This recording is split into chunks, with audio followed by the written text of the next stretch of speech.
முதல்ல ஒரு காசிக்கு போகணும்னு சொன்னாலே என்ன ஒரு ரூல் அப்படின்னா, இங்கிருந்து முதல்ல ராமேஸ்வரத்துக்கு போயிடணும். இது தென்னிந்தியர்களுக்கான விதி. ஒவ்வொரு ஊரிலுமே விதியானது மாறுபடும். வட இந்தியர்களுக்கான விதி என்பது வேறு, தென்னிந்தியர்களுக்கான விதி என்பது வேறு. அந்த அலகாபாத்ல போய் அங்க திரிவேணி சங்கமத்துல போய் இங்கிருந்து எடுத்துட்டு போன அந்த மண்ணையும் அங்கே கரைக்க வேண்டும் அப்படின்னு சொல்றார். எத்தனையோ புண்ணிய தலங்கள் இருந்தாலும் அந்த அத்தனை தலங்களிலும் முன்னோர் வழிபாடும் இறை வழிபாடும் ஒன்றாக கலப்பதில்லை. முதல்ல ராமேஸ்வரம், இரண்டாவதாக காசி, மறுபடியும் மூன்றாவதாக திரும்பவும் என்ன பண்ணணும், மறுபடியும் ஆரம்பிச்ச இடத்துக்கே வரணும். எங்க ராமேஸ்வரத்துக்கே வரணும்னு சொல்லி அங்கே இந்த ராமநாத சுவாமிக்கு சென்று அந்த தீர்த்தத்தை அபிஷேகம் செய்ய வேண்டும். அதுதான் கோடி தீர்த்தமாக வெளியிலே வரும். ஜெயா டிவி நேயர்களுக்கு நமஸ்காரம். அர்த்தமுள்ள ஆன்மீகம் பகுதியில் உங்கள் அனைவரையும் சந்திப்பதில் மிக்க மகிழ்ச்சி. இன்னைக்கு நம்ம என்ன பார்க்க போறோம் சொல்லி பார்த்தோம்னா, ஒரு நேயரினுடைய சந்தேகத்திற்கான விடையைத்தான் பார்க்க போகிறோம். இந்த நேயர் என்ன கேட்டிருக்காரு அப்படின்னு சொல்லி பார்த்தோம்னா, காசி ராமேஸ்வரத்தை புனித தலங்களாக சொல்கிறார்கள்.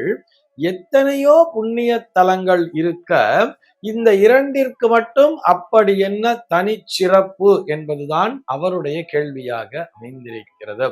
இந்த காசி ராமேஸ்வரம்னு சொன்னாலே, காசி ராமேஸ்வரம் போறேன் அப்படின்னு சொன்னாலே அது ஒரு புனித பயணமாக பார்க்கப்படுகிறது. இந்த இரண்டிற்கு மட்டும் அப்படி என்ன தனி சிறப்பு அப்படின்னு சொன்னோம்னா, இந்த இரண்டுமே முன்னோர் வழிபாட்டுடன் தொடர்புடையது. முன்னோர் வழிபாடு மாத்திரமல்ல, முன்னோர் வழிபாட்டுடன் கூடிய இறை வழிபாடாகவும் அது பார்க்கப்படுகிறது. முதல்ல ஒரு காசிக்கு போகணும்னு சொன்னாலே என்ன ஒரு ரூல் அப்படின்னா, இங்கிருந்து முதல்ல ராமேஸ்வரத்துக்கு போயிடணும். இது தென்னிந்தியர்களுக்கான விதி. ஒவ்வொரு ஊரிலுமே விதியானது மாறுபடும். வட இந்தியர்களுக்கான விதி என்பது வேறு, தென்னிந்தியர்களுக்கான விதி என்பது வேறு. தென்னிந்திய பகுதியிலே வசிப்பவர்கள் முதல்ல என்ன பண்ணணும்னு சொன்னா, ராமேஸ்வரத்துக்கு போயிடணும். அங்க ராமேஸ்வரத்துல போய் ஸ்நானம் பண்ணிட்டு, தனுஷ்கோடி பகுதியிலும் போய் ஸ்நானம் பண்ணிட்டு, தங்களுடைய முன்னோர்களுக்கான வழிபாடுகளை எல்லாவற்றையும் செய்து விட வேண்டும். அங்கேயும் போய் சார்த்தம் பண்ணணும்னு சொல்றது.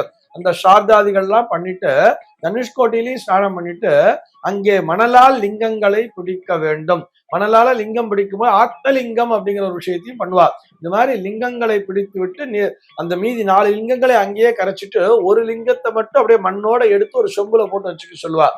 அதை அப்படியே எடுத்துட்டு காசிக்கு பயணம் மேற்கொள்ள வேண்டும்.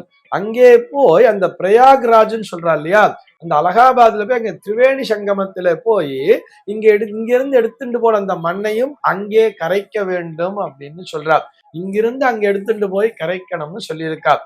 அதாவது அந்த ஆத்மலிங்கம்னு சொல்றது, லிங்கமாக பிடித்ததை கொண்டு போய் அந்த இடத்திலே சென்று கரைக்கிறோம்னு அர்த்தம். அதுக்கு இதுல முன்னோர் வழிபாடும் இறை வழிபாடும் இரண்டர கலந்தது.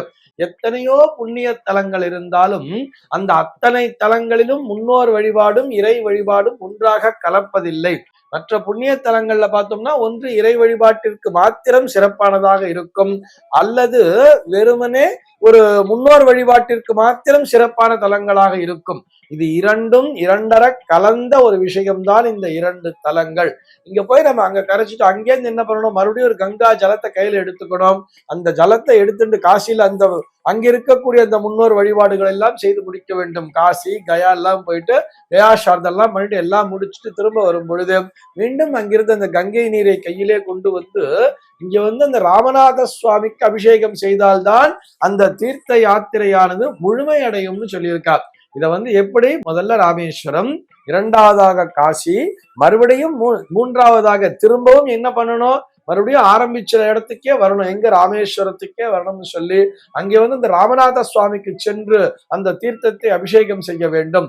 அதுதான் கோடி தீர்த்தமாக வெளியிலே வரும். கோடி தீர்த்தம் என்ற பெயரில் அந்த தீர்த்தத்தை பிடித்து கொண்டு வந்துதா தலையில தெளிச்சுப்பா வீட்டுல கொண்டு வச்சு கங்கை பூஜைங்கிற பேர்ல கங்கை பூஜையை செய்து அந்த தீர்த்தத்தினை சுற்றியுள்ள உற்றார் உறவினர்கள் நண்பர்கள் அனைவருக்கும் அந்த தீர்த்தத்தினை பிரசாதமாக கொடுக்க வேண்டும் சொல்லிட்டு அந்த காசி ராமேஸ்வர புனித பயணத்திற்கான விதியானது சொல்கிறது. கோடி தீர்த்தம்னா என்ன தெரியுமா அர்த்தம்? கோடின்னா ஏதோ நம்பர்ல கோடி 1 crore அப்படிங்கிற கணக்கு கிடையாது. கோடி என்று சொன்னால் அதுதான் கடைசி, இறுதி என்று அர்த்தம். அதோடு நாம் இறுதியாக அதனை கொண்டு முடித்து விட்டோம். அதாவது கோடினா இறுதினா எப்படிங்க புரிஞ்சுக்கலாம்னா, நம்ம தெருக்கோடியில கடை இருக்கு பாரு அப்படின்னு சொல்லுவா இல்லையா, தெருக்கோடினா என்ன அர்த்தம்? தெருவினுடைய கடைசி, தெருவினுடைய எண்டுன்னு தானே அர்த்தம். அந்த மாதிரி கோட்டி தீர்த்தம்னு சொன்னா இவ்வளவு தீர்த்த யாத்திரைகளையும் நான் செய்திருக்கிறேன், அந்த தீர்த்தங்களை எல்லாம் கொண்டு வந்து உனக்கு அபிஷேகம் செய்கிறேன், உன்னுடைய அபிஷேகம் உன்னுடைய சிரசிலே விழுந்து வெளியில அந்த கோமுகத்தின் வழியாக வரக்கூடிய அந்த தீர்த்தம் தான் நான் வாழ்நாளிலே என்னுடைய அந்த எல்லையற்ற ஒரு தீர்த்தமாக நான் அதை பார்க்கிறேன்னு சொல்லிட்டுதான் அந்த கோட்டி தீர்த்தமா அதை எடுத்துட்டு வந்து வீட்டுல வந்து கங்கை பூஜை பண்ணி அதை எல்லாருக்கும் பிரசாதமா கொடுத்துட்டு நம்மளும் தெளிச்சுக்கணும்னு சொல்லி இருக்கா. இத்தனை மகத்துவம் இந்த காசி ராமேஸ்வரம் திருத்தலத்திற்கு உண்டு. நமக்கு வந்து புராணோக்தமாக நிறைய விஷயங்கள் நமக்கு தெரியும்.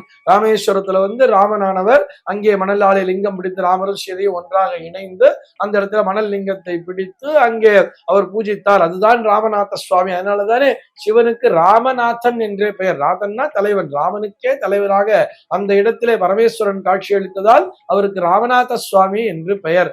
நமக்கு புராணோக்தமாக தெரியும். ராமர் தன்னுடைய அந்த ராவணனை கொன்ற அந்த பிரம்மஹத்தி தோஷம் போக வேண்டும் என்பதற்காக அந்த இடத்திலே சிவ பூஜை செய்து வழிபட்டார் அப்படிங்கிறதுனால நம்ம பார்க்கிறோம். இது ஒரு புறம். இது போக ராமனானவர் தன்னுடைய தந்தையான தசரதனுக்கு அந்த இடத்திலேயே அவர் அந்த பித்ரு கர்மாக்களை செய்தார் அப்படிங்கிறதெல்லாம் பார்க்கிறோம். அதே போல காசியிலே இறந்தால் முக்தின்னு சொல்றா இல்லையா, இங்க முக்தி ஸ்தலங்கள் வரும்போது திருவாரூரில் பிறந்தால் முக்திங்கிற மாதிரி காசியிலே இறந்தால் முக்தின்னு சொல்லியிருக்கா இல்லையா. ஆக அது முக்தி தரும் ஸ்தலமாக பார்க்கப்படுகிறது. மறுபிறவியெல்லாம் தராத, மறுபிறவியே வேண்டாத, மறுபிறவியே எனக்கு இல்லை அப்படிங்கிற மாதிரியான ஒரு ஸ்தலமாக காசியில போய் யாராவது ஒருத்தர் இறந்து போனான்னு சொன்னா அவர்களுக்கு மறுபிறவி இல்லை என்று நம்முடைய சாஸ்திரமானது வலியுறுத்தி சொல்கிறது. அத்தனை சிறப்பு வாய்ந்தது இந்த காசியும் ராமேஸ்வரமும். சர்வே ஜனாஹ சுகினோ பவந்து.